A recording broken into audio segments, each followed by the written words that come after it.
فذكر بالقرآن من يخاف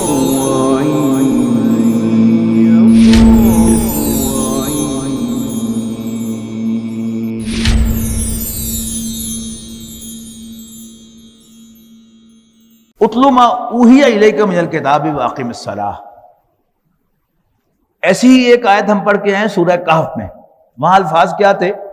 وَاتْلُ مَا أُوحِیَ إِلَيْكَ مِنْ كِتَابِ رَبِّكَ لَا مُبَدِّلَ لِكَلِمَاتِهِ وَلَن تَجِدَ مِن دُونِهِ مُلْتَحَدًا، اور تلاوت کر اس میں سے جو تمہارے رب کی طرف سے تمہاری طرف وحی کیا گیا ہے، کوئی اللہ کے فیصلوں کو بدلنے والا نہیں ہے، اور تم اللہ کے سوا کہیں اور پناہ گاہ نہیں پاؤ گے۔ وہ سلسلہ کون سا ہے سورتوں کا؟ آخری 4 سالوں میں نازل ہونے والی صورتیں۔ اور یہ کیا ہے؟ یہ اس کا زمانہ نزول سن 5 اور 6 ہجری، 6 نبوی ہے۔ اور ابھی آ رہی ہے وہ آیت کہ جس میں وہ مسلمان کے جو تشدد کا نشانہ بن رہے تھے انہیں اجازت دی گئی تھی کہ تم ہجرت کر لو حبشہ کی طرف۔ اس میں اجازت آنے والی ہے مدینے کی ہجرت کی، اور اس میں اجازت آنے والی ہے حبشہ کی ہجرت کی۔ جب بھی آپ کو کوئی راستہ نظر نہ آئے، آپ دیوار کے ساتھ لگا دیے جائیں، آپ بند گلی میں دھکیل دیے جائیں، آپ گرفتار ہو جائیں، مصیبت میں مبتلا ہو جائیں، سب دروازے بند ہو جائیں، ایک دروازہ کھلا رہے گا، اور وہ دروازہ کیا ہے؟ وہ اللہ کا سہارا ہے۔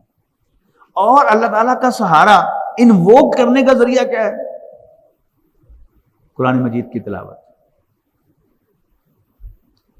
اللہ تعالیٰ کو پکارو، اس کا کلام اس کے سامنے پڑھو، اس طرح ذہن میں خیال کرتے ہوئے کہ میں اللہ کا اپنے نام خط پڑھ رہا ہوں۔ اور میں نے آپ کو بتایا تھا نا کہ جب یورپ میں، امریکہ میں حلال گوشت نہیں ملتا تھا تو بہت سے ہمارے مسلمان بھائی جو نیک بچے تھے، اپنے والدین کے، ڈاکٹر بنے، انجینئر بنے، یا انہوں نے یہاں سے بی کام کیا، ایم کام کیا، سی اے کرنے کے لیے، ایف آر سی ایس کرنے کے لیے، ایم آر سی بی کرنے کے لیے، انجینئرنگ میں ماسٹرز کرنے کے لیے وہ برطانیہ میں گئے۔ برطانیہ ہی وہ ملک تھا کہ جس میں انگریزی جو تھی وہ میڈیم تھا، تو زیادہ رجحان وہیں تھا، لیکن حلال گوشت نہیں ملتا تھا۔ تو سال ہا سال تک انہوں نے گوشت نہیں کھایا، وہ صرف انہوں نے سبزیوں، انڈوں اور ویجیٹیبل آئل پر گزارا کیا، تنگیاں برداشت کی انہوں نے۔ ایک نوجوان جو تھا وہاں رہتا ہے کسی ریموٹ ایریا میں، بطور ڈاکٹر اس کی اپوائنٹمنٹ ہے، اس شہر میں اور کوئی مسلمان نہیں ہے، تو 6 مہینے کے بعد ایم آر سی پی کا، ایف آر سی ایس کا امتحان ہوتا تھا، اور رزلٹ آتا تھا تو وہ فیل ہوتا تھا، تو بڑا ڈپریس ہوتا تھا۔ اب وہ نیک بچہ تھا، نیک نوجوان تھا، شراب نہیں پیتا تھا، اور ایسی الٹی سیدھی حرکتیں نہیں کرتا تھا، ڈسکو میں نہیں جاتا تھا، تو اپنا غم کیسے بھلاتا تھا؟ اس پورے گاؤں میں، اس پوری آبادی میں اور کوئی مسلمان بھی نہیں تھا جس سے گھر چلا جائے اور اس کا دل جو ہے وہ بہل جائے۔ تو اپنے کمرے میں آتا تھا اور اپنا ڈراز کھول کر اپنے والدین کے، بوڑھی ماں کے، بیوی کے خطوط نکال کر پڑھتا تھا، ان کی تصویریں نکال کے دیکھتا تھا، to have the sense of affiliation, attachment, کہ اگرچہ یہاں میں اکیلا ہوں لیکن یہ میرے بوڑھے والدین ہیں جو میرے لیے دعائیں کر رہے ہیں، یہ میرے بیوی بچے ہیں جو میرے منتظر ہیں۔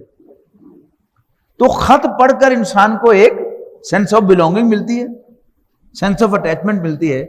تو جب انسان اس دنیا میں بالکل تنہا ہو جائے، اور اگر ہم وہ جو کہا تھا نا کہ شرک چھوڑا تو سب نے چھوڑ دیا، میری کوئی سوسائٹی نہیں، اگر انسان دین پر ثابت قدم رہتا ہے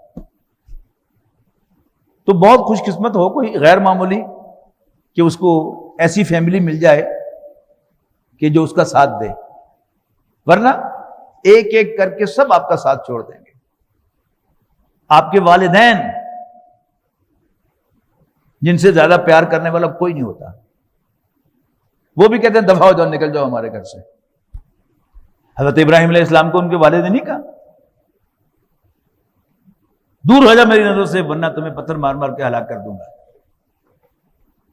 تو تنگی آئے گی، مصیبت آئے گی، انفرادی سطح پر، گھر کے اندر، جاب میں پریشانی آئے گی. آپ بالکل سٹرکٹ رہیں گے تو شاید آپ کو نوکری سے جواب مل جائے.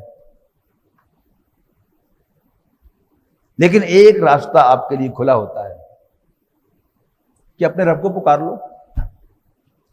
اور اپنے رب کو پکارنے کا بہترین ذریعہ کیا ہے؟ وضو کرو اور ہاتھ باندھ کر اس کے سامنے کھڑے ہو جاؤ اور اس کا کلام پڑھنا شروع کر دو. زیادہ قرآن مجید یاد نہیں ہے تو علم ترى کیف سے یا والضحیٰ سے لے کر آخری 10-20 صورتیں تو یاد ہیں ہی نا. بار بار ان کو پڑھتے رہیں. میں آپ کو یقین دلاتا ہوں، اس کا تجربہ کر کے دیکھیں کہ آپ کا سارا غم غلط ہو جائے گا.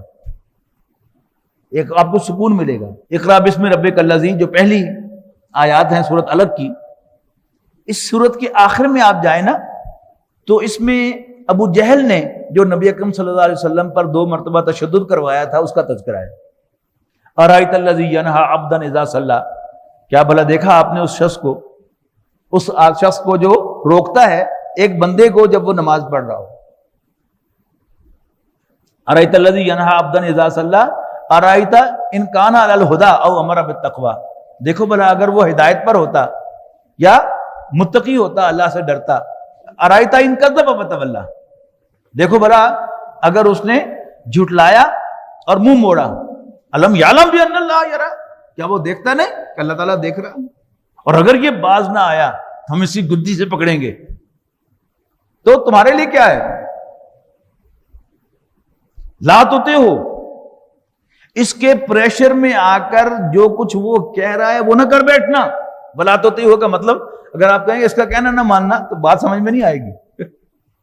کہنا ماننے کا مطلب کیا ہے کہ جس چیز کے لیے وہ تمہیں پریشرائز کر رہا ہے اس کے پریشر میں آ کر اس کی بات مان نہ بیٹھنا. لا تطیع ہو، بلکہ تم اس کے سامنے سجدے میں گر جاؤ اور اس کے قریب ہو جاؤ. تو آپ 1000 میل دور، 10,000 میل دور بیٹھے ہوئے ہیں، پریشان ہیں، تو اپنے بیوی بچوں کی تصویریں، بوڑھے والدین کی تصویریں اور خطوط دیکھ کر آپ محسوس کرتے ہیں کہ نہیں میں اکیلا نہیں ہوں. لیکن جب آپ پریشانی میں اللہ تعالیٰ کو یاد کریں گے، قرآن مجید کی تلاوت کریں گے، تو آپ کو ایک عجیب احساس ہوگا کہ نہیں میں اکیلا نہیں ہوں. انا معی ربی، میرا رب میرے ساتھ ہے. سیہدین، وہ مجھے راستہ دکھائے گا. تو دونوں جو تنگ حالات ہیں، یعنی ہجرت حبشہ سے پہلے اتلو ما اوحی الیک من الکتاب واقم الصلاۃ، اور ہجرت مدینہ سے پہلے واتلو ما اوحی الیک من کتاب ربک لا مبدل لکلماتہ ولن تجد من دونہ ملتحدا. تو فرمایا اتلو ما اوحی الیک من الکتاب واقم الصلاۃ، تلاوت کر اے نبی صلی اللہ علیہ وسلم اس کو جو وحی کیا گیا ہے تمہاری جانب کتاب میں سے، اور نماز قائم کر. ان الصلاۃ تنہی عن الفحشاء والمنکر، یقیناً نماز بے حیائی اور برائی سے روکتی ہے. ولا ذکر اللہ اکبر، اور اللہ کی یاد سب سے بڑی ہے. واللہ یعلم ما تصنعون، اور جو کچھ بھی تم کرتے ہو اللہ تعالیٰ اس کو جانتا ہے. ولا تجادلوا اہل الکتاب الا بالتي هي احسن، اور مت بحث کرو اہل کتاب سے مگر اچھے طریقے سے. الا الذين ظلموا منهم، سوائے ان لوگوں کے جو ظالم ہیں ان میں سے. وقولوا آمنا بالذي انزل الینا، تو ان سے کہو ہم تو ایمان رکھتے ہیں اس پر جو نازل کیا گیا ہے ہماری جانب. وانزل الیکم، جو نازل کیا گیا ہے تمہاری جانب. وَإِلَٰهُنَا وَإِلَٰهُكُمْ واحد، اور ہمارا اور تمہارا معبود ایک ہی ہے. وَنَحْنُ لَهُ مُسْلِمُونَ، اور ہم اس کے ماننے والے ہیں. وَكَذَلِكَ أَنزَلْنَا إِلَيْكَ الْكِتَابَ، اور اے نبی اسی طرح نازل کی ہے ہم نے تمہاری طرف یہ کتاب. فَالَّذِينَ آتَيْنَاهُمُ الْكِتَابَ، تو وہ لوگ جن کو ہم نے کتاب عطا کی ہے. يُؤْمِنُونَ بِهِ، وہ اس کو مانتے ہیں. وَمِنْ هَؤُلَاءِ مَن يُؤْمِنُ بِهِ، اور اہل مکہ میں سے بھی کچھ ایسے ہیں جو اس پر ایمان لا رہے ہیں.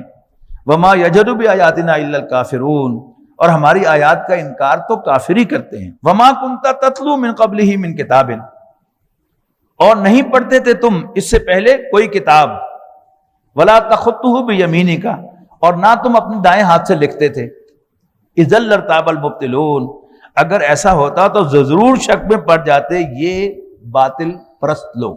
نبی اکرم صلی اللہ علیہ وسلم کے بارے میں ایک لفظ تو آپ نے سنا ہوا ہے، آپ کا ایک نام ہے رسول نبی امی صلی اللہ علیہ وسلم، ان پڑھ، ان لیٹرڈ۔ آج کل جو ہمارا ملک کا قانون ہے اس میں جو تعلیم بالغہ کا پروگرام چلتا ہے تو اس کا ٹارگٹ کیا ہوتا ہے کہ جو شخص اپنا نام لکھ لے اور اپنا نام پڑھ لے تو اس کو پڑھا لکھا کہا جاتا ہے۔ قرآن مجید میں یہ وضاحت کی جا رہی ہے کہ میرا نبی صلی اللہ علیہ وسلم یہ دائیں ہاتھ سے لکھ بھی نہیں سکتا اور کتاب بھی نہیں پڑھ سکتا، یعنی نہ محمد کو لکھنا آتا ہے نہ پڑھنا آتا ہے۔ اگر یہ پڑھا لکھا ہوتا تو کہا جاتا کہ اس کے ہاتھ کوئی کتاب پرانی لگ گئی ہے اور اس سے پڑھ کر آ کر یہ روب جماتا ہے، اور یہ ثابت بھی ہوا۔ صلح حدیبیہ کے موقع پر جب نیگوسیشن ہو گئی، ہوتا نا ایسے، پہلے باتیں طے ہوتی ہیں، اس کے بعد پھر لکھی جاتی ہیں، لکھ کر پھر سنائی جاتی ہیں پڑھ کے، پھر اس پر اعتراض ہوتا ہے کہ نہیں یہ کہاں طے ہوا تھا، یہاں لفظ ایسا نہیں، ایسا یہ لکھو وہ لکھو۔ حضرت علی رضی اللہ تعالیٰ عنہ اس تحریر کے لکھنے والے تھے، اور سہیل بن عمرو قریش کی طرف سے وہ نیگوشیٹ کرنے کے لیے، یہ معاہدہ کرنے کے لیے آیا تھا۔ تو اس پر اوپر حضرت علی نے لکھا کہ بینا محمد الرسول اللہ صلی اللہ علیہ وسلم والقریش، کہ یہ معاہدہ اللہ کے رسول محمد اور قریش کے درمیان ہے۔ سہیل بن عمرو نے کہا کہ یہ کیا بات ہوئی؟ اگر ہم یہی مان لیں کہ محمد اللہ کے رسول ہیں صلی اللہ علیہ وسلم، تو پھر جھگڑا کیا ہے؟ کاٹو اس کو، یہاں پر لکھو محمد بن عبداللہ والقریش، کہ معاہدہ محمد بن عبداللہ اور قریش کے درمیان ہے۔ تو نبی اکرم صلی اللہ علیہ وسلم نے کہا کہ ہاں بالکل سہیل کا اعتراض جینوئن ہے۔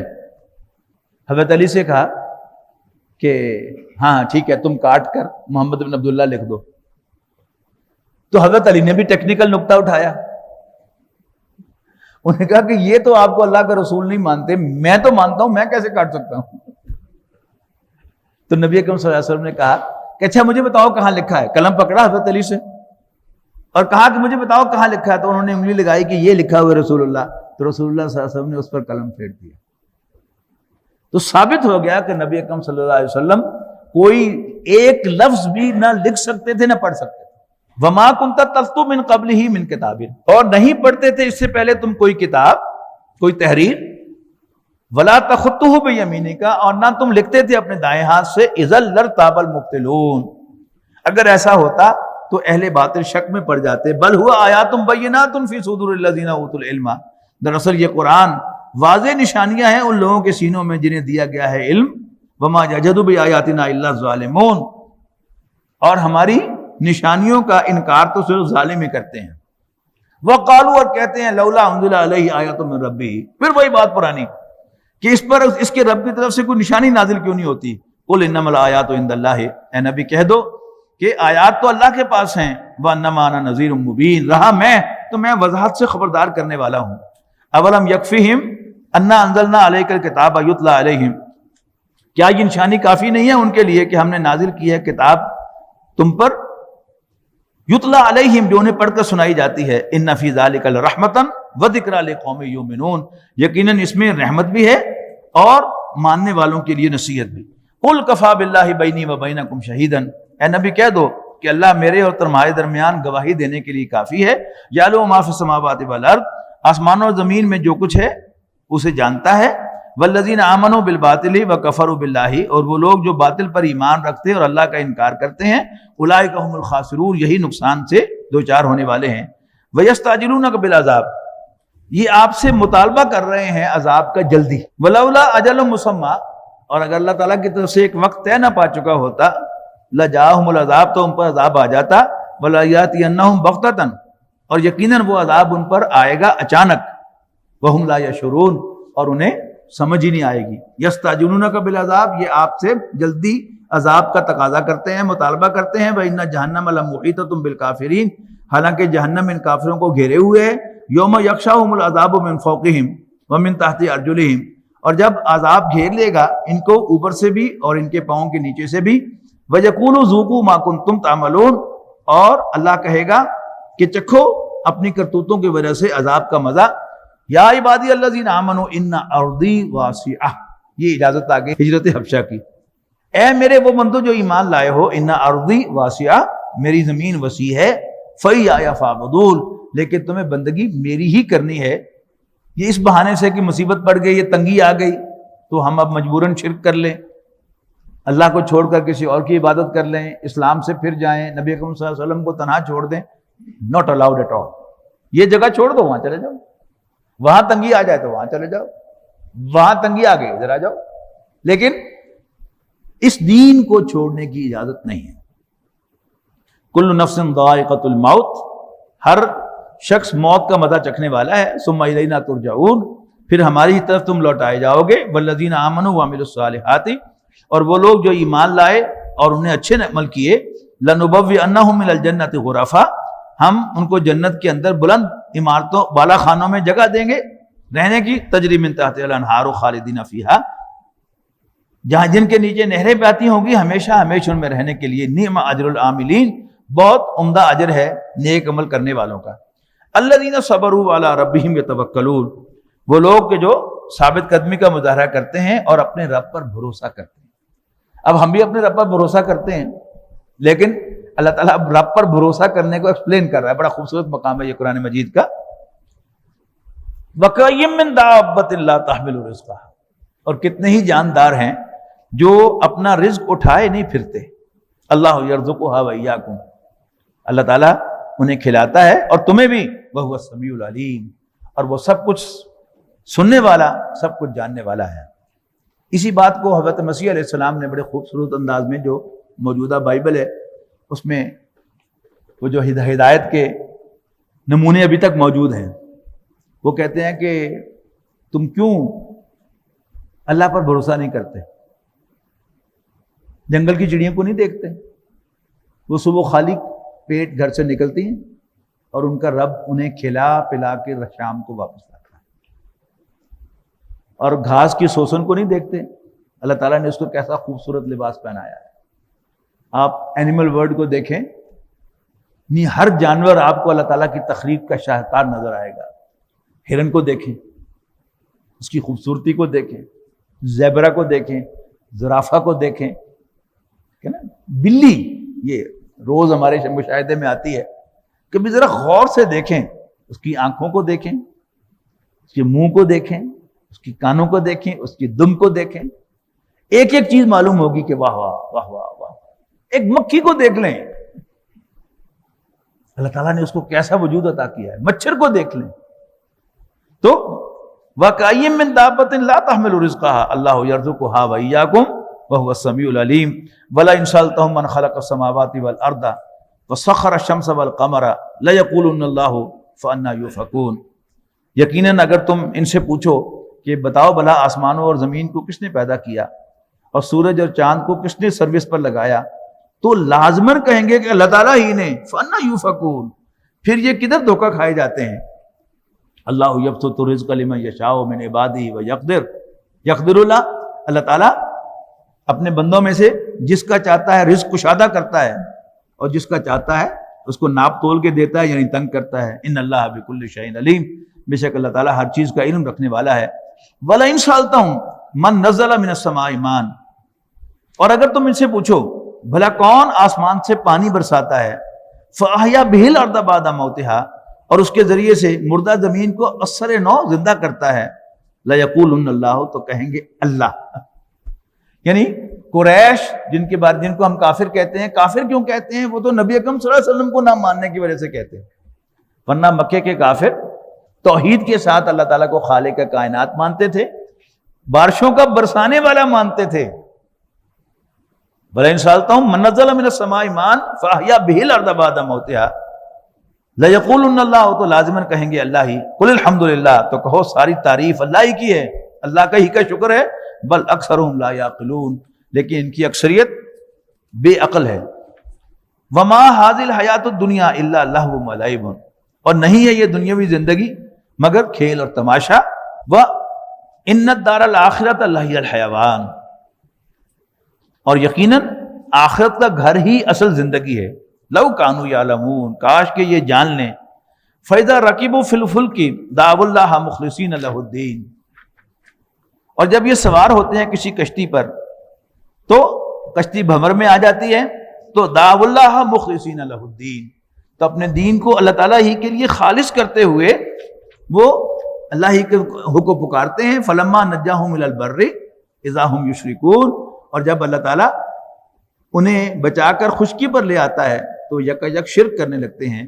لیکفروا بما آتیناہم، تاکہ ناشکری کریں اس نجات کی جو ہم نے انہیں دی تھی. ولیتمتعوا، اور تاکہ وہ پھر دنیا کے مزے لوٹیں. فسوف یعلمون، ان قریب انہیں معلوم ہو جائے گا. اولم یروا، کیا انہوں نے کبھی دیکھا نہیں؟ انا جعلنا حرما آمنا، کہ ہم نے بنایا ہے حرم کو امن کا گہوارہ. ویتخطف الناس من حولہم، جبکہ ارد گرد لوگ اچ کے جاتے ہیں، یعنی ان کے قافلے لٹتے ہیں. لیکن مکہ مکرمہ امن کی جگہ ہے، تو یہ کس نے بنایا ہے؟ اللہ تعالیٰ نے. وَيُتَخَطَّفُ النَّاسُ مِنْ حَوْلِهِمْ أَفَبِالْبَاطِلِ يُؤْمِنُونَ، کیا یہ باطل کو مانتے ہیں؟ وَبِنِعْمَتِ اللَّهِ يَكْفُرُونَ، اور اللہ کی نعمتوں کا انکار کرتے ہیں. وَمَنْ أَظْلَمُ مِمَّنِ افْتَرَىٰ عَلَى اللَّهِ كَذِبًا، اور اس سے بڑھ کر ظالم کون ہے جو اللہ تعالیٰ پر جھوٹ باندھتا ہے. أَوْ كَذَّبَ بِالْحَقِّ، یا حق کو جھٹلاتا ہے. لما جاءہ، جب وہ اس کے پاس آئے. أَلَيْسَ فِي جَهَنَّمَ مَثْوًى لِلْكَافِرِينَ، تو کیا جہنم ہی ایسے جھٹلانے والوں کا ٹھکانہ نہیں ہے. اور آخری آیت اس پوری صورت کے کانٹیکسٹ میں دیکھیں. والذین جاہدوا فینا، اور وہ لوگ جو ہمارے راستے میں جد و جہد کریں گے، ہماری خاطر جد و جہد کریں گے. لا نہدینہم سبلنا، ہم لازماً ان کو اپنے راستے دکھائیں گے، ہم لازماً انہیں اپنی راہیں سجھائیں گے کہ جن پر چل کر وہ کامیابی سے ہمکنار ہو سکیں. وَإِنَّ اللَّهَ لَمَعَ الْمُحْسِنِينَ، اور بے شک اللہ تعالیٰ تو محسنین کے ساتھ ہے.